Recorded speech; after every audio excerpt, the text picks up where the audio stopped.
యథార్థంగా పరీక్షలో ఎట్ట రాశాను ఒక్కసారి నన్ను జ్ఞాపకం చేసుకొని ఆయన, నేను ఏ కాపీ కొట్టలేదు నాయన అని ఏడుస్తూ ప్రార్థన చేశాను.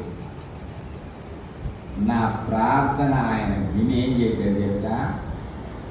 ఆ పేపర్ కూడా ఆర్గానిక్ కెమిస్ట్రీ,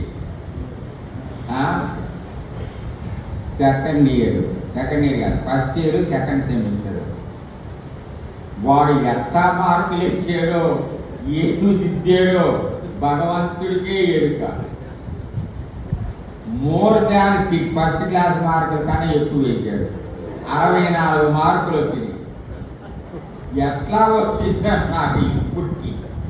నాకు ఆ మార్కులు చూసినాక, నా దేవా, నాలాంటి దౌర్భాగ్యుడి ప్రార్థన కూడా వింటావా నాయన?